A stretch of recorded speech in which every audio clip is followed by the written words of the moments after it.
Completion কৰিব already 75% above কাম complete হৈছে 523 সেম কন্ট্ৰাক্টৰ তেখেতক কাম দিয়া হৈছে আৰু ইয়াত যেটো স্টিপুলেটেড ডেট অফ কমপ্লিশন 9/2/2022 এটো কমপ্লিট কৰাৰ কথা আছিল কিন্তু তাতে 2022 যেটো ফ্লাডৰ কাৰণে ইয়াত প্ৰায় 70 মিটাৰ ইয়াত ইৰোশন হৈ পুৰা মানে ওয়াশ আউট হৈ গল তাৰ কাৰণে District Transport Officer Borpeta imposed ban on the movement of heavy vehicles. Heavy vehicles যাতে ইয়াত মুভমেন্ট কৰিব নোৱাৰে এই কাৰণে কাম কৰিব পৰা নাই কন্ট্ৰাক্টৰে তাৰ পিছত মানে ওয়াটাৰ ৰিসোৰ্স ডিপাৰ্টমেন্টৰ ফালৰ পৰা এই পৰ্চনটো অলৰেডি ফিল আপ কৰা হৈছে মাটিৰ কাম তাৰ পিছত কন্ট্ৰাক্টৰ আকৌ কাম স্টাৰ্ট কৰিছে আৰু তেওঁক যেটো মানে টাইম দিয়া হৈছে এই টাইমটো যে 31st মাৰ্চ 2025 এটো কমপ্লিট কৰিব আৰু অলৰেডি কাম খুব দ্ৰুতগতিত কাম আগবাঢ়ি গৈ আছে ইয়াত যেটো আৰু এটা কথা মাননীয় অধ্যক্ষ মহোদয় যে কোৱা হৈছে যে তাতে যে পেমেন্ট দিয়া হৈছে পেমেন্ট যেটো ফার্স্ট রানিং বিল এটো রানিং বিল ওয়াইজ পেমেন্ট হৈছে তাতে 2022 ফার্স্ট রানিং বিল 2,65,83,944 টাকা সেকেন্ড রানিং বিল এপ্রিল 2022 আৰু 2,12,80,201 টাকা এস পাৰ ডিপিআৰ এস পাৰ এস্টিমেট যি কাম কৰিছে তাৰ ওপৰত ভিত্তি কৰি বিল পেমেন্ট কৰা হৈছে ঠিক আছে থ্যাংক ইউ মাননীয় অধ্যক্ষ মহোদয় প্রথম কথাটো হল মন্ত্রী মহোদয় মেকানিক্যালি উত্তরটো দিলে তো লাভ নাই 9/2/2000 এটা ক্যান্সেল কৰিলে স্যাৰ এটা তো ক্যান্সেল কৰিলে ঠিক আছে মই প্ৰথমটোৰ কথা কোনো প্ৰশ্নই কৰা নাই সাপ্লিমেন্টাৰি কৰা নাই তো ভাই সেকেন্ড 523 বিষয়ে মই সাপ্লিমেন্টাৰি কৰি আছো date of completion was 9 February 2022 কৈছে মন্ত্ৰীয়ে কৈছে স্যাৰ যেটো ফ্লাডৰ কথা কৈছে 22 চন দিস ইজ এ ব্লেটেন্ট লাই the government let the government inquire 2023 তে 50 মিটারও নহয় 30 মিটার জায়গা ছিগিছিলে আৰু ওয়াটাৰ ৰিসোৰ্স নহয় আমি এনৰেগাৰ পৰা বিডিওৰ দ্বাৰা 2023 তে 15 দিনৰ ভিতৰত ক্লিয়াৰ কৰিছো 2022 টু 21 চন এতিয়া কলে মন্ত্ৰী ডাঙৰীয়াই এতিয়া কমপ্লিট কৰিব 25 স্যাৰ এই মিছা কথাবোৰ দিলে বেয়া হয় এটা জবাব দিছে তো 2 নম্বৰ পেমেন্টেৰ কথা ৰাস্তাটো মন্ত্ৰী ডাঙৰীয়া অলৰেডি ৰিপ্লাই দিলে না না মিছা কথা ৰিপ্লাই আপনি আগৰটো কলে না না আপোনাৰ ঠিকই আছে কোৱেশ্চনটো মন্ত্ৰী ডাঙৰীয়া ৰিপ্লাই দিলে যে 25 হ'ব এটা অনুৰোধ কৰিছো এটা ইনকুৱাৰি কৰিব দিয়ক জিএসবি লৈ কাম হৈছে স্যাৰ জিএসবিৰ মুঠ টকা হল 2,73 লাখ টকা দিলে অনাৰেবল এমএলএ ৰিপ্লাই দিলে যে এইটো সব স্বীকাৰ কৰি ৰিপ্লাই দিছে আৰু এতিয়া অলৰেডি আৰম্ভ কৰিছে আৰু 25 ৰ ভিতৰত কমপ্লিট কৰিব অনাৰেবল মিনিষ্টাৰে কৈছে টকা হল 2,73 লাখ টকা দিলে 6,19 লাখ 4 বছৰ কামটো পেন্ডিং হৈছে আপোনাক অনুৰোধ কৰিছো এটা ইনকুৱাৰি কৰিব দিয়ক এই ঠিকাদাৰৰ প্ৰতি কি আপনি লিখক ডিপাৰ্টমেন্টে ইনকুৱাৰি কৰি 4 বছৰ পাৰ হৈ গল কাম নহয় 31 মাৰ্চৰ ভিতৰত থ্যাংক ইউ মিনিষ্টাৰ অলৰেডি ইয়াত আছে না আপনি এটা ইনকুৱাৰি কৰিবলৈ দি দিয়ক স্যাৰ ইমান টকা অনাৰেবল মিনিষ্টাৰ ৰিপ্লাই কোনবা ঠিকাদাৰক খাবলৈ দিয়ে নে স্যাৰ ইনকুৱাৰি কৰিব ইয়াত যেটো যে কিয় মানে তাকে ব্ল্যাক লিস্টেড কৰা নাই ব্ল্যাক লিস্টেড এনে নহয় black listed first of all দুটা আনসাৰ আমি দি আছো ব্ল্যাক লিস্টেডৰ এটা নৰ্মস আছে যে পিএমজিএস যেতিয়া মাননীয় অধ্যক্ষ প্ৰথমটো সাপ্লিমেন্টাৰি ৰিপ্লাইটো দিবলৈ দিয়ক পিএমজিএস টেন্ডাৰ হোৱাৰ পিছত তাৰ বিড ডকুমেন্ট অৰিজিনাল যেটো বিড ডকুমেন্ট এটো বিড ডকুমেন্ট ডিমান্ড ড্ৰাফট আৰু original affidavit regarding the all machineries and যেটো তেওঁলোকে ডকুমেন্ট সাবমিট কৰে আফটাৰ মানে বিড যেদিন তেওঁলোকে টেকনিক্যালিটো ওপেন কৰে ওপেন কৰাৰ পিছত যদি কোনোবা ইৰেগুলাৰিটিজ পোৱা যায় তেতিয়ালে তেখেতক এই কন্ট্ৰাক্টৰজন 5 ইয়াৰ্ছৰ কাৰণে বেন কৰি মানে ডেবাৰ্ট কৰা হয় যাতে ই পাৰ্টিসিপেট কৰিব নোৱাৰে যাতে টেন্ডাৰ এইবিলাক আগতে দেখিব লাগিব পেপাৰছ বিলাক আমাৰ পৰা লৈ যাব আৰু ইয়াত কোৱা হৈছে আৰু এটা কথা যে ইয়াত যে কোনো ফ্লাড হোৱা নাই NREGSৰ পৰা কাম হৈছে কিন্তু ইয়াত যে ৱাটাৰ ৰিসোৰ্স ডিপাৰ্টমেণ্টে NOC বিচাৰিছে PWD ডিপাৰ্টমেণ্টে NOC দিছে সব ডকুমেণ্ট ইয়াত আছে হা যেটো এজ পাৰ ডকুমেণ্টাৰী মই কৈ আছো তো তাৰ পিছত ৱাটাৰ ৰিসোৰ্স ডিপাৰ্টমেণ্টে মিছা কথা নহয় water resource department please don't argument 2022 টো গুটেই পালে ঠিকাদাৰে 2021 honorable member argument কৰিব নালাগে this is not debate কিয় নকৰিলে এটা ডিবেট নহয় আপোনাৰ জবাব দি আছে মিছা কথা না, না, কৈছে নহয় স্যাৰ মিছা কথা next question number 44 Shri Dharmeswar Konwar honorable minister please হৈছে reply দিলে Dharmeswar Konwar honorable minister question number 44 please হৈছে আপনি প্ৰটেকচন কৰিব লাগে স্যাৰ না ৰিপ্লাই দিলে ন হৈছে এইটো প্ৰটেকচন আৰু কাজিয়া কৰাৰ কাৰণে নহয় নহয় এছেম্বলিটো আপুনি প্ৰশ্ন কৰিছে তেখেতে ৰিপ্লাই দিলে না ৰিপ্লাই যি আছে ডিপাৰ্টমেণ্টে যি কৈ মানে কৰি আছে সেইটোহে ৰিপ্লাই দিব আৰু আপুনি ছেটিছফাইড নহলে তো আপোনাৰ কথা আপোনাৰতে ছেটিছফাইড হ'ব লাগে বুলি কি কথাটো আছে ব্ৰিজ অফ প্ৰিভিলেজ ডিপাৰ্টমেণ্টৰ মতে কৰিব honorable member please please বহক এই আনপাৰ্লামেণ্টাৰী ৱাৰ্ডটো please বহক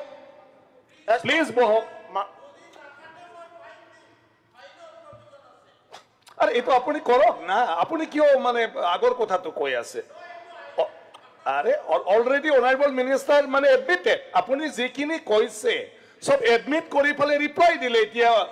পুনৰ কামটো কৰিছে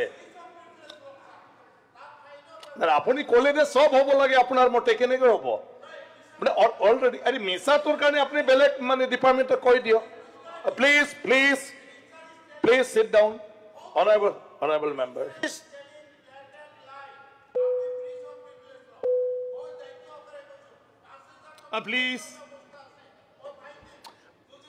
please honorable member এনেকুৱা কৰিব নালাগে এটা হাউস হয় দে হাউস এটা কোয়েশ্চন আওয়াৰ নট ডিবেট সন্মানীয় অধ্যক্ষ মহোদয় প্ৰধানমন্ত্ৰী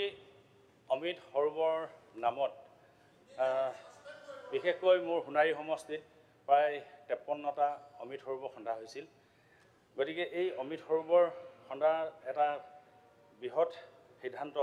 আমাৰ প্ৰধানমন্ত্ৰী মহোদয় এটা গুৰুত্বপূৰ্ণ সিদ্ধান্ত গতিকে এই অমিত সৰোবৰসমূহত কিয়নো জলাশয় পৰিৱৰ্তন জলবায়ু পৰিৱৰ্তন প্ৰদূষণৰ প্ৰতি লক্ষ্য ৰাখি পৃথিৱীৰ উপৰিভাগত যদি পানী সঞ্চিত কৰি ৰখা হয় ভূগৰ্ভ পানী বৃদ্ধি পায় বাৰু যিয়ে হ'লেও এইটো বৈজ্ঞানিক পদ্ধতি কিন্তু কথা হ'ল কি এই আমাৰ যি অমিত সৰোবৰ এই অমিত সৰোবৰসমূহত যে বৈজ্ঞানিক পদ্ধতিৰে যে মীন পালনৰ প্ৰশিক্ষণ দি যিবিলাক নিবনুৱা যুৱক যুৱতী আছে সেইসকলক অন্ততঃ আত্মসংস্থাপনৰ কাৰণে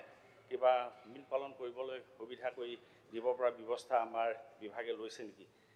তাৰ কাৰণে আমাৰ বিভাগীয় মন্ত্ৰী মহোদয়ৰ পৰা জানিলে ভাল হ'ব তাৰোপৰি লগতে আমাৰ এই পদক্ষেপ গ্ৰহণ যদি কৰিছে তেন্তে স্থানীয় যুৱক যুৱতীসকলৰ উন্নত প্ৰশিক্ষণ দিয়াৰ আৰ্থিক সাহায্য প্ৰদান কৰাৰ লগতে আৰু যিবিলাক দানা যোগান ধৰা বাবে কিবা পদক্ষেপ গ্ৰহণ কৰিছে নেকি মাননীয় মন্ত্ৰী মহোদয় জানিলে নিশ্চয় ভাল হ'ব ধন্যবাদ মাননীয় অধ্যক্ষ মহোদয়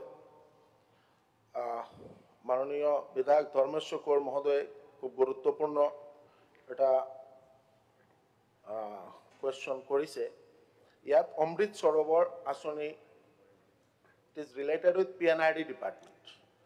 কিন্তু অমৃত সৰোবৰ মানে মীন বিভাগে পুখুৰী খনন কৰা নাই এইটো PNID ডিপাৰ্টমেণ্টৰ ফালৰ পৰা মানে এই পুখুৰী খনন কৰা হৈছে তাৰপিছত পঞ্চায়ত আৰু গ্ৰাম উন্নয়ন বিভাগে এটা SOP জাৰি কৰিছে যে ডাইৰেক্টৰ ASLRMৰ পৰা যে CLF যেটো ক্লাষ্টাৰ লেভেল আমাৰ ফেডাৰেশ্যন তেওঁলোকে এই অমৃত সৰোবৰ যেটো খনন কৰা হৈছে এটো তেওঁলোকক হস্তান্তৰ কৰাৰ কাৰণে 1/6/2022 ইংৰাজীত এই অৰ্ডাৰ কৰা হৈছে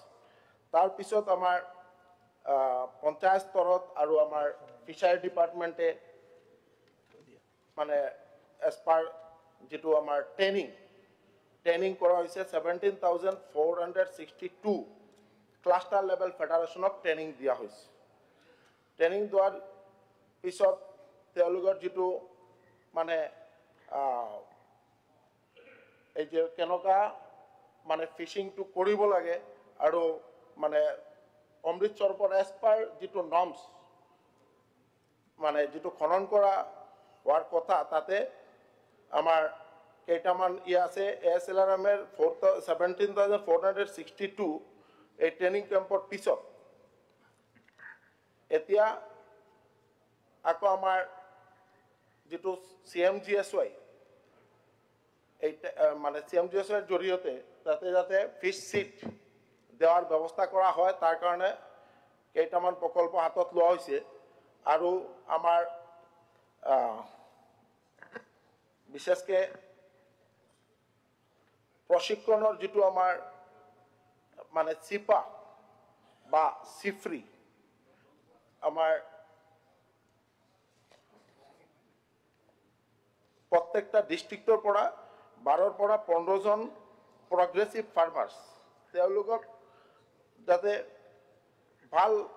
ট্রেনিং দেওয়া যায় তার কারণে কলকাতা ওয়েস্ট বেঙ্গল আর উড়িষ্যা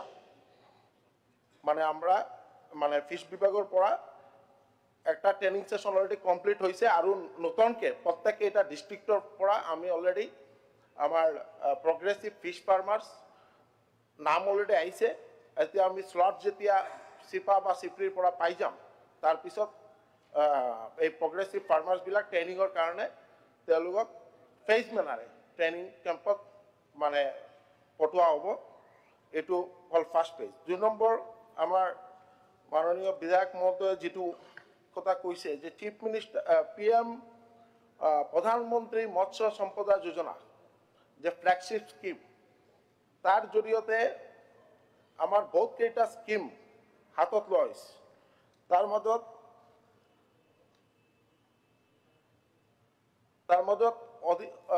নতুন পুকুৰী খনন আৰু সুসংহত মৎস্য পালনৰ জৰিয়তে বিত্তীয় সাহায্য দিয়া হৈছে আৰু সবচেয়ে ডাঙৰ কথা যেটো PMS অধীনত আৰু যদি কোনোবা মানুহে পুকুৰী খনন কৰিব পাৰে তাৰ কাৰণে মহিলা আৰু অনুসূচিত জাতি বা জনজাতিৰ কাৰণে 60% ৰাজসাহায্য আৰু পিছপৰা জাতিৰ কাৰণে 40% ৰাজসাহায্য দিয়াৰ ব্যবস্থা হাতত লোৱা হৈছে আজি আপুনি যে কোয়েশ্চন কৰিছে তাৰ এই কোয়েশ্চনৰ আমি খুব ভাল পাইছো এটা কথা কিন্তু আমাৰ এটা আবেদন আছে গোটে সব মন্ত্ৰী বা বিধায়ক মহোদয়ৰ ওচৰত যে আমাৰ যেটো ব্ৰিডিং পিৰিয়ড অসমত 1 এপ্ৰিলৰ পৰা 15 জুলাইলৈকে মাছ ধৰাৰ নিষেধ সময় যেটো এই যে ব্ৰিডিং পিৰিয়ড এই টাইমে আমি ইলেক্টেড অল ৰিপ্ৰেজেন্টেটিভ বা গোটে অসমৰ আমি সব নাগৰিকে যদি এই টাইমটো আমি ভালকে আমৰা ফলো আপ কৰি যাতে কোনবা ফিশাৰিজ যাতে এই ব্ৰিডিং পিৰিয়ডৰ প্ৰজননৰ টাইম তাতে এই টাইমে যাতে ফিশিং নহয় আমাৰ মাননীয় মুখ্যমন্ত্ৰী মহোদয়ৰ যে টাৰ্গেট যে অসমত বাহিৰৰ পৰা মাছ আহিব নালাগে আমাৰ অসমত যাতে আমি নিজা উৎপাদন কৰিব পাৰো আৰ অসমৰ পৰা যাতে বাহিৰে মাছ এক্সপোৰ্ট হয় তো এই যে উদ্যোগ আমি এটো সাকসেসফুলি আমি কৰিব পাৰিম যেতিয়া আমি এই ব্ৰিডিং পিৰিয়ডটো আমৰা সকলে যদি আমৰা এই ফিশিংটো বন্ধ কৰিব পাৰো থ্যাংক ইউ শ্ৰী জাকিৰ সিকদাৰ অধ্যক্ষ ডাঙৰীয়া ইতিমধ্যে মন্ত্ৰী ডাঙৰীয়াই কৈছে যে PMMSY প্ৰধানমন্ত্ৰী মৎস্য সম্পদা যোজনাৰ অধীনত ইটালৈকে সকলক যিসকলে মীন পালক তেওঁলোকক মাছৰ পোনা আৰু মাছৰ দানা দিয়া হয় এটা মোৰ প্ৰশ্ন আপোনাৰ জৰিয়তে মাননীয় মন্ত্ৰী ডাঙৰীয়ালৈ যে এই বিত্তীয় বৰ্ষত অসমৰ কিমানজন মীন পালকক মাছৰ পোনা আৰু মাছৰ দানা দিয়া হৈছে তেখেত উল্লেখ কৰিব লাগে আৰু আপোনাৰ জৰিয়তে তেখেতক দৃষ্টিগোচৰ কৰিব বিচাৰিছো যে অসমত মীন পালকসকলে কিন্তু মাছৰ পোনা আৰু মাছৰ দানা নাপায় বিভাগীয়সকলৰ জৰিয়তে দালালৰ জৰিয়তে এই মীন মাছৰ পোনা আৰু মাছৰ যি দানা তেওঁলোকে বাহিৰৰ বজাৰত তেওঁলোকে বিক্ৰী কৰে এই কথাটো তেখেতক দৃষ্টিগোচৰ কৰিছো গতিকে তেখেতৰ পৰা উত্তৰ বিচাৰিছো অনাৰেবল মিনিস্টাৰ মাননীয় অধ্যক্ষ মহোদয় আমাৰ হাতত এনেকুৱা ইনফৰমেশন নাই আৰু আমাৰ ডিপাৰ্টমেণ্টে প্ৰত্যেকটা ক্ষেত্ৰে মানে ফিছ চিডৰ পৰা প্ৰত্যেকটা সেক্টৰত খুব ভালকৈ কাম কৰি আছে এটা কথা যে এতিয়া আজিৰ দিনত গোটেই ভাৰতৰ মাজত অসমৰ স্থান ফিছ প্ৰডাকশ্যনো আমি 4 নম্বৰ স্থান অৰ্জন কৰিছোঁ আৰু যদি কোনোবা জেগা তেনেকুৱা হৈছে আপুনি আমাক লিখিতভাৱে আপুনি দিব এইটোৰ ওপৰত পুৰা একশ্যন হ'ব ধন্যবাদ স্যাৰ কিমানজনক দিছে কিমানজন মীনপালকক মাছৰ পোনা আৰু মাছৰ দানা দিছে মাননীয় মন্ত্ৰী ডাঙৰীয়াই কথাখিনি উল্লেখ কৰা নাই আশা কৰিছোঁ তেখেতে সদনত উল্লেখ কৰিব অনাৰেবল মিনিষ্টাৰ এতিয়াতো তথ্য হাতত নাথাকে আপুনি আমাৰ হাতত এতিয়া এই ইয়াৰটো নাই আপুনি আমাৰ ইয়াত আহিব আপোনাৰ গোটেই আপোনাৰ কনষ্টিটুৱেঞ্চিত কিমানজন দিয়া আছে বাই নেম চব মই গোটেই অসমৰ কথা কৈছো ইয়াতে যে উল্লেখ কৰিছে অধ্যক্ষ ডাঙৰীয়া বিভাগৰ তথ্য থাকিব লাগে নহয় কৈছো মানে আপোনাৰ নাম্বাৰ সুধিছে আপুনি আপোনাক মন্ত্ৰী ডাঙৰীয়া নাম্বাৰৰ তথ্য কেনেকৈ থাকিব কুৱেশ্যনেই নাছিলে এইটো আজি কুৱেশ্যন নাছিলে কিমানজনক দিছে মানে মানে পিছত পাব আপুনি কুৱেশ্যন নম্বৰ 45 মেইন বিভাগ শ্ৰী পৰমানন্দ ৰাজবংশী মেইন না প্লিজ বিভাগ কিমান সচেতন ইয়াতে পৰমানন্দ ৰাজবংশী সিৰিয়াছ নহয় অনাৰেবল মিনিষ্টাৰ অনাৰেবল মিনিষ্টাৰ সন্মানীয় অধ্যক্ষ মহোদয় ভাৰতীয় ঐতিহ্য পৰম্পৰাৰ এবিধ ক্ৰিয়া হৈছে কালাৰী পায়াট্টু সনাতনী সভ্যতাৰ এগৰাকী বিশেষ ব্যক্তি পৰশুৰামে এই খেলবিধৰ উদ্ভাৱক হিচাপে আমাৰ কেৰালাৰ চৰকাৰে আৰু তাৰপিছত কেন্দ্ৰীয় চৰকাৰে এই খেলবিধক স্বীকৃতি দিছে যোৱাবেলি গোৱাত যি ৰাষ্ট্ৰীয় খেল প্ৰতিযোগিতা হৈছিল এই গোৱা খেল প্ৰতিযোগিতাত আমাৰ অসমৰ দলৰ ভিতৰত 9 গৰাকীয়ে পদক পাবৰ কাৰণে সমৰ্থ হৈছিল আৰু আমাৰ যশস্বী মুখ্যমন্ত্ৰী মহোদয়ৰ যিটো চিন্তা চেতনাত তেওঁলোকে আটায়ে চাকৰি পাইছে আৰু এইবেলি যি ৰাষ্ট্ৰীয় খেল প্ৰতিযোগিতা হৈছিলে এই ৰাষ্ট্ৰীয় খেলত প্ৰদৰ্শনীমূলকভাৱে আমাৰ অসম চৰকাৰৰ ফালৰ পৰা যিসকলে যোগদান কৰিছিল কালাৰী পায়াট্টুৰ দল হিচাপে তাতেও তেওঁলোকে 16টা প্ৰদৰ্শনী বা প্ৰদৰ্শনীমূলক খেলত অংশগ্ৰহণ কৰি পুৰস্কাৰ লাভ কৰিছে আমাৰ বাবে আটাইতকৈ গুৰুত্বপূৰ্ণ কথা হৈছে কি এই খেলবিধ অসমত অতি জনপ্ৰিয় হৈছে এয়া আত্মৰক্ষামূলক খেল এবিধ আৰু পৰশুৰামৰ দ্বাৰা যিটো খেল উদ্ভাৱন হৈছে এই খেলে যি ধৰণে আমাৰ ছাত্ৰ ছাত্ৰীৰ মাজত বা যুৱক যুৱতীৰ মাজত এটা অতি জনপ্ৰিয় খেল হিচাপে পৰিগণিত হৈছে মোৰ এটাই কথা যে আমাৰ অসম অলিম্পিক সংস্থাই এই খেলবিধক যিটো মৰ্যাদা কেন্দ্ৰীয় চৰকাৰ দিছে সেই মৰ্যাদাটো দিয়াৰ ক্ষেত্ৰত অকণমান তেওঁলোকে মানে অৱহেলা কৰিছে আমাৰ এটাই কথা যে যিসকলে এইবাৰ প্ৰদৰ্শনীমূলক খেলত তেওঁলোকে 16টা পদক আজুৰি আনিবলৈ সমৰ্থ হৈছে এইসকল প্ৰায় 16 গৰাকী আমাৰ এই খেলুৱৈসকল আমাৰ বিধানসভাৰ মজিয়াতে আছে এই ইয়াত নহয় তেওঁলোকে চাবৰ কাৰণে আহিছে আৰু মাননীয় মন্ত্ৰী মহোদয়াক তেখেতসকলে লগু কৰিব আমাৰ এটা এই খেলবিধৰ যিসকলে যোগদান কৰিছে তেওঁলোকক যোৱাবেলি যেনেকৈ আমাৰ অসম চৰকাৰে চাকৰি নিযুক্তি দিলে বা অন্যান্য সা সুবিধা দিছে সেইখিনি সা সুবিধা দিলে নিশ্চয় ভাল হ'ব আৰু সেই দৃষ্টি আকৰ্ষণমূলক এই দিশটোৰ কাৰণেই মই এই প্ৰশ্নৰ অৱতাৰণা কৰিছোঁ মাননীয় মন্ত্ৰী মহোদয়াক আজি তেওঁলোকে লগু কৰিব মই এটা কথা আমাৰ অসম চৰকাৰে যি ধৰণে মৰ্যাদা দিব লাগে যি ধৰণে জনপ্ৰিয় কৰিব লাগে সেই জনপ্ৰিয় কৰাৰ ক্ষেত্ৰত কি কৰিব ইয়াত আশ্বাস দিলে ভাল হয় honourable minister Honorable Speaker, sir, for the game of Kalariyapattu, this year in the national games, it was not in the competitive mode. That was what we got the information. It is not only about Assam; it is for the rest of India. When the national game was being played in Goa in 37, it was being taken as a competition one. To decide it whether it comes for a competition or for an exhibition, it is not on the hands of the Assam Olympic Association. It is under the Indian Olympic Association. They decided what type of a game should be when. Unfortunately, on the month of December, and 15th or 16th of December, we got an information when the whole picture of the games was being declared. We understood that Kalariyapattu was not there in the list of the national games as a competition. But as the days proceeded, we understood that they are supposed to be there on the national games, and finally, under the Assam Olympic Association, when they have already registered in the month of January, they were allowed to go, they were in the process to go to Uttarakhand, and then they have already played there. The Honorable MLA had asked a question like whether the Assam Olympic Association has taken it an interest or not. We are in the process of taking an interest. The government of Assam is also keen interest on taking this game as a national sport. But we will see, not on the state of Assam, but how it goes for the competition in the national games. But overall, it will be decided by the Indian Olympic Association. But the rest that what he had asked, whether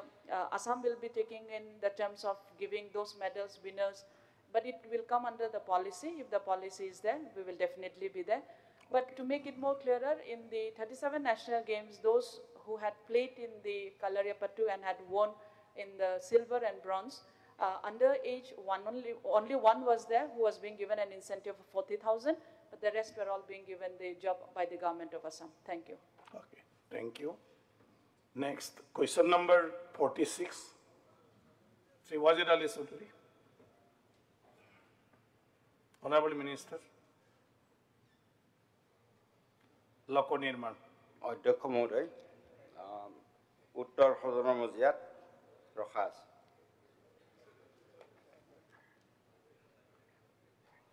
অধ্যক্ষ মহোদয় মই এই কোৱেশ্যনটো আৰু কেইবাবাৰো কৰিছোঁ প্ৰত্যেক বিধানসভাত এই কোৱেশ্যনটো মই কৰি থাকোঁ কাৰণ 2019ত এই দলংখনৰ অৰ্ডাৰ দিছিলে কাম কৰিবলৈ 21ত কমপ্লিট হোৱাৰ কথা কিন্তু এতিয়া 25 চলি আছে এতিয়াও আজি ৰিপ্লাই দিয়া মতে মাত্ৰ 60% কাম হৈছে গতিকে এতিয়া ৰিপ্লাই দিছে ভূমি অধিগ্ৰহণ আৰু এইচটি লাইন স্থানান্তৰণকৰণৰ বাবে প্ৰস্তুত কৰা এষ্টিমেট ইতিমধ্যে অনুমোদিত হৈছে এইটো অনুমোদিত কৰাৰ কাৰণে আজি 5 বছৰ লাগি গ'ল গতিকে মই মন্ত্ৰী মহোদয়ৰ পৰা জানিব বিচাৰিছোঁ যে এই টকাখিনি ভূমি অধিগ্ৰহণৰ টকা আৰু এছটি লাইনৰ টকাখিনি কেতিয়া দিব আৰু কামটো কেতিয়া সম্পূৰ্ণ কৰা হ'ব Honorable Minister. অধ্যক্ষ মহোদয় মাননীয় সদস্যগৰাকী গোটেই কথাখিনি জানে আচলতে উত্তৰটো তেখেতে দিছেই আচলতে যি উত্তৰ দিব লাগে গতিকে দলংখনত মানে ভূমি অধিগ্ৰহণৰ কথা আছিল আৰু এটা মানে এইচটি লাইন আছিল সেইটো তাৰ পৰা আঁতৰাব লাগে গতিকে এই গোটেইখিনি কথা হোৱাৰ পিছত বিভাগে এই গোটেইখিনি কথা নেগোচিয়েট কৰি কমপ্লিট কৰিছে প্ৰচেছটো গতিকে আপোনাৰ কাৰণে এটা ভাল খবৰ যে অতি সোনকালে তেওঁলোকৰ যিখিনি পইচা মাটিৰ পইচা দিব লাগে অধিগ্ৰহণত আৰু এছটি লাইনটোৰ উঠাই দিয়াৰ কাৰণে যিখিনি ব্যৱস্থা ল'ব লাগে ডিপাৰ্টমেণ্টে ইতিমধ্যে ঠিক কৰিছে আৰু অতি সোনকালে এই পইচাখিনি পে'মেণ্ট হ'ব আৰু পইচাখিনি পে'মেণ্ট হৈ যোৱাৰ লগে লগে আমাৰ মাটিখিনি পাই যাব আৰু তেতিয়া আপোনাৰ দলংখনৰ বাকী যিখিনি কাম বাকী আছে ওই কামখিনি হৈ যাব আৰু আপোনাৰ নিজৰ জিলাৰ ঠিকাদাৰ কামখিনি ফটাফট কৰি দিব স্যাৰ হৈছে ভাল খবৰ পাই গ'ল আৰু ভাল খবৰ প্ৰত্যেকবাৰে পাওঁ স্যাৰ প্ৰত্যেকটো বিধানসভাতে এই কোৱেশ্যন কৰোঁ আৰু এই ভাল খবৰবিলাক পাই থাকোঁ কিন্তু এইটো শেষ হ'ব কেতিয়া এইটো স্পেচিফিক এটা ডেট আমাক দিয়ক যে এই টকাখিনি কেতিয়া দিব আৰু ব্ৰিজখন কেতিয়া কমপ্লিট হ'ব স্পেচিফিক এটা সময় বিচাৰিছোঁ Honorable Minister.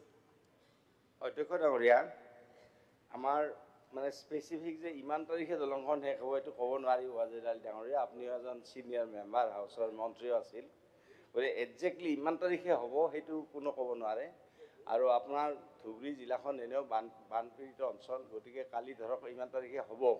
আহি গ'ল ভয়ংকৰ বানপানী নহ'ল আপুনি আকৌ ক'ব যে কোৱা কথাটো নহ'ল কিন্তু এটা কথা ঠিক যে আপুনি যিখিনি কথা মোক অনুৰোধ কৰে যোৱা চৰকাৰত বিৰত অলপ দেৰি হ'ব পাৰে কিন্তু কামটো হয় কিন্তু এইটো কথা আপুনি মানে নিশ্চয় Thank you. এইটো কথা Question number 47 মানে আপোনাৰ Kamal Akshat কামবিলাক হৈ যায় নহয় জানো ঠিক আছে Honorable Minister, Minister sir, Home Department. Minister sir, কি Honorable Minister, Home. উত্তৰ সদনৰ মজিয়াত ৰখা আছে। অধ্যক্ষ মহোদয়, ৰাজ্যত অপৰাধ আৰু অপৰাধীৰ সংখ্যা ড্ৰাষ্টিকেলি ৰিডিউচ হৈছে, এইটো আমি অস্বীকাৰ কৰিব নোৱাৰি। অধ্যক্ষ মহোদয়, আগতে কিবা হ'লেই ৰাস্তা বন্ধ হৈ গৈছিল, আগতে কিবা হ'লে আন্দোলন এটা হৈ গৈছিল, এনেকুৱা পৰিৱেশটো নাই অধ্যক্ষ মহোদয়। আৰু আমি দেখা পাওঁ যে আগতে থানাত গ'লে দালালৰ লগত লগ ধৰিব লাগিছিল, আজিকালি দালাল ধৰিব নালাগে। মুখ্যমন্ত্ৰীৰ চিন্তাধাৰা আৰু বিশেষকৈ অসম পুলিচৰ মানসিকতাৰ কাৰণে আজি এটা পৰিৱেশ সৃষ্টি হৈছে। অধ্যক্ষ মহোদয়, মই এটা বস্তু ক'ব বিচাৰিছিলোঁ যে যোৱা 3 বছৰে বাংলাদেশৰ পৰা কিমান অনুপ্ৰৱেশ হৈছে মানুহকেইটাৰ নাম গাই দিয়াৰ কাৰণে বা সদনত দিয়াৰ কাৰণে। অধ্যক্ষ মহোদয়, মই দেখিলোঁ বাংলাদেশত যিকেইটা ধৰ্মীয় নিৰ্যাতন কৰি আছে, আমি দেখা পালোঁ যে লিষ্টটো যেতিয়া চালোঁ অধ্যক্ষ মহোদয়, ফকৰুদ্দিন 1 নম্বৰ নাম আৰু লাষ্ট নাম অধ্যক্ষ মহোদয় শাহাবুদ্দিন, মাজত যিমান নাম আছে অধ্যক্ষ মহোদয় 98% এনেকুৱা নাম আছে। অধ্যক্ষ মহোদয় নাম মাজৰ কৰি দি দিম, আপোনাৰ দি দিম। আৰে গোটেইখন পাই যাব আৰু এনেক্সাৰ আছে। মই সত্য কথা কোৱা নাই অধ্যক্ষ মহোদয়, এনেক্সাৰখিনি আছে। মই এইটো কাৰণে কৈছোঁ অধ্যক্ষ মহোদয়, এই যে অনুপ্ৰৱেশ হৈ আছে তাৰ কাৰণে গভৰ্ণমেণ্টে কি ধৰণৰ পদক্ষেপ লৈছে বা গভৰ্ণমেণ্টে বৰ্ডাৰ পুলিচ বিফল হৈছে। মই বৰ্ডাৰ পুলিচ অসমলৈ আহিছে, তথ্যৰ বৰ্ডাৰ পুলিচে কি কৰি আছে? Please. তথ্যৰ ওপৰত Please. Questionnaire কৰি আছে, reply দিব না। আপুনি reply দিয়াৰ পিছতে ক'ব। Please sit down. Honorable Minister. আৰে আগতে ৰিপ্লাইটো দিবলৈ দিয়ক। Questionnaire question কৰি আছে। আপুনি শুনিবলৈ সাহস ৰাখক। আৰু প্লিজ মানে আপুনি কাৰ হৈ পেলাই কৈ আমি আছে? যে নাম পাইছো অধ্যক্ষ মহোদয়, Honorable member question কৰিছে, reply দিবলৈ দিয়ক। অধ্যক্ষ মহোদয় মোৰ কথাটো শুনক। আৰু মই হিন্দু মুছলমান কৰিব বিচৰা নাই, মই যিমানখিনি নাম পাইছো মোক যিটো তথ্য দিয়া হৈছে কুৱেশ্যনটো কৰা মই না। মন্ত্ৰী মহোদয়ক অনুৰোধ নাই মই তথ্য যিটো পাইছো Honorable Minister. আৰে মই যিটো তথ্য পালো এইটোৱে ক'লো আৰু Honorable member নিজৰ কুৱেশ্যনটো কৰক, নিজৰ কুৱেশ্যনটো কৰক। মই তথ্য যিটো পালো এইটো ক'লো আৰু ঠিক আছে মহোদয়, বিদেশী ইয়াত কোনো ধৰ্মভিত্তিক চিনাক্তকৰণ হ'ব নালাগে। সেই গতিকে এনেকুৱা ধৰণৰ প্ৰশ্ন উঠিব নালাগে, বিদেশী হিচাপে গণ্য কৰিব লাগে। Honorable Minister. অধ্যক্ষ মহোদয় মোক ক'ব দিয়ক। অধ্যক্ষ মহোদয় 1 মিনিট মোক ক'ব দিয়ক। ঠিক আছে আসলে কথাটো হৈছে কি, এইটো মোৰ কথা কোৱা নাই অধ্যক্ষ মহোদয়। Question number 48 Shri Bhabendranath Bharali. Sir question number 48 হৈছে না এইটো ৰিপ্লাই নিদিয়ে নেকি স্যাৰ? ৰিপ্লাই নিদিয়ে নেকি? না আপনি ৰিপ্লাই বিচাৰাই নাই নহয়, মানে এইফালে লাগি আছা। না আমি কৈছো this is my right. Specific কুৱেশ্যনটো কৰক না। মই কৈছো স্পেচিফিক আপুনি কি জানিব বিচাৰে? হৈ গ'ল। নাই আপোনালোকে ইমান চিৰিয়াছ ইমান হালা। স্পেচিফিক আপুনি কি জানিব বিচাৰে? মোক উত্তৰটো লাগে অধ্যক্ষ মহোদয়, মোক উত্তৰটো লাগে। স্পেচিফিক ক'লে অনাৰেবল মিনিষ্টাৰ। অধ্যক্ষ মহোদয়, আমি কিছুমান কথাত সৰু কথাবিলাকত আমি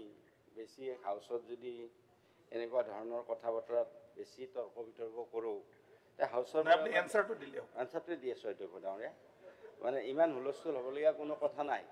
তেওঁ যিকেইটা নাম পাইছে সেই নামকেইটাৰ কথা তেওঁ কৈছে। এতিয়া তেওঁ কোৱাৰ কাৰণটো কি? কাৰণটো এইটোৱেই যে বাংলাদেশৰ পৰা কিছুমান মানুহ আহে, ধৰ্মীয় উৎপীড়ন হোৱাৰ ফলত আহে। আৰু 1 মিনিট, ধৰ্মীয় উৎপীড়নৰ কাৰণে কিছুমান মানুহ আহে, কিছুমান মানুহ ধৰ্মীয় উৎপীড়নৰ কাৰণে নাহি অৰ্থনৈতিক কাৰণতো আহে। তেওঁ কথাটো সেই লাইনতে হয়তো কৈছিল যে অৰ্থনৈতিক কাৰণত কোনোবা আহিছে নেকি। ৰ'ব, কথাটো কৈছিল, মই কথাটো কৈ আছোঁ। আচ্ছা ৰ'ব, গতিকে কথাটো হ'ল এতিয়া মই তেখেতে হয়তো কথাটো এইটো কৈছিল যে ধৰ্মীয় উৎপীড়নৰ কাৰণে অহা মানুহ সেইটো এটা বেলেগ ছাবজেক্ট, আৰু অৰ্থনৈতিক কাৰণত অহা মানুহ সেইটো এটা বেলেগ ছাবজেক্ট। মই কোনো জাতি ধৰ্মৰ কথা কোৱা নাই, কিন্তু তেখেতে কথাখিনি সেইটো লাইনতে কৈছিল। কিন্তু আমাৰ এইটো মিছ ইণ্টাৰপ্ৰেট হ'ল কথাটো। এতিয়া কথা হ'ল কি, মই অধ্যক্ষ ডাঙৰীয়া, মই এতিয়া বেংগলী ভাষাত যদি মই কওঁ, তেওঁ বেংগলী ভাষাত মই অসমীয়াত এতিয়া যেনেকৈ কৈছোঁ, মই সিমান ভালকৈ নোৱাৰিম হয়তো। গতিকে তেওঁ যিহেতুকে শ্ৰীভূমি জিলাৰ মানুহ অসমীয়া ভাষাটো কওঁতে তেওঁ ভালকে হয়তো বুজাব পৰা নাই হয়নে ঠিক আছে গতিকে তাৰ কাৰণে থ্যাংক ইউ গতিকে কুৱেশ্যন নম্বৰ 48 গতিকে অধ্যক্ষ মহোদয় শ্ৰী ভৱেন্দ্ৰনাথ ভৰালী গতিকে অধ্যক্ষ মহোদয় এইটো একচুৱেলি কোনো বিষয় নাই আৰু Thank you. আৰু অধ্যক্ষ ডাঙৰীয়া চবতকে ভাল কথাটো হৈছে তেখেতে উল্লেখো কৰিছে উত্তৰ প্ৰশ্ন বিচাৰিছে যে ডক্টৰ হিমন্ত বিশ্ব শৰ্মা অসমৰ মুখ্যমন্ত্ৰী হোৱাৰ পিছত 2021 চনৰ পৰা আজিৰ দিনটোলৈকে আমাৰ যিমান কেছ আছিল প্ৰায় 18,12,622টা কেছ আছিল তাৰে ভিতৰত 17,99,347 কেছ ডিছপ'জ হৈছে আৰু এতিয়া মাত্ৰ ডিছপ'জ হ'বলৈ মাত্ৰ 13,000 কেছ মাত্ৰ বাকী আছে ডিছপ'জ হ'বলৈ আৰু এইবাৰ মুখ্যমন্ত্ৰী ডক্টৰ হিমন্ত বিশ্ব শৰ্মা মুখ্যমন্ত্ৰী হোৱাৰ পিছত আটাইতকৈ ভাল কথা হৈছে যে কনভিকশ্যন ৰেটটো 22.9%লৈকে ইনক্ৰিজ হৈছে গতিকে মুখ্যমন্ত্ৰীক সেই ক্ষেত্ৰত আমি ধন্যবাদ দিছোঁ যে মুখ্যমন্ত্ৰী পদক্ষেপ লৈছে থ্যাংক ইউ সৰি আউটপোষ্ট থানালৈ ৰূপান্তৰিত কৰিব নেকি এটা কোৱেশ্যন আছিলে হৈছে না বিহাৰৰ আউটপোষ্টটো থানালৈ ৰূপান্তৰিত কৰিব নেকি মন্ত্ৰী মহোদয়ৰ পৰা মই জানিব না বিচাৰিছোঁ না এইটো ৰিলিভেণ্ট নহয় দে ভালো হ'ব প্লিজ অনাৰেবল মেম্বাৰ প্লিজ না মাননীয় অধ্যক্ষ মহোদয় মোৰ নতুনকৈ অন্তৰ্ভুক্ত হৈছে মোৰ সমষ্টিত দেৰগাঁও তাত হাতীয়েখোৱা এখন ডিছপেঞ্চাৰী অতি কৃষি প্ৰধান অঞ্চল 2021 চনৰ পৰা এতিয়ালৈকে ভেটেনেৰী ডিছপেঞ্চাৰীখনত এগৰাকী ডাক্তৰ আছিল আটাচমেণ্টত আনি গুৱাহাটীত ৰাখি থ'লে আৰু এতিয়া মই কুৱেশ্যনটো কৰিলোঁ পৰহি দিনা তাত এজন ডাক্তৰ দিছে ডক্টৰ শশাংক বৰা এই 3 বছৰ কষ্টত থাকেই কিন্তু ইয়াত প্ৰশ্নটো হ'ল তেনেধৰণৰ মোৰ আৰু কেইবাখনো ডিছপেঞ্চাৰী আছে 3খন এতিয়া মোৰ চকুত আছে 3খন তাতো সেই তেনেধৰণে ডাক্তৰ নাই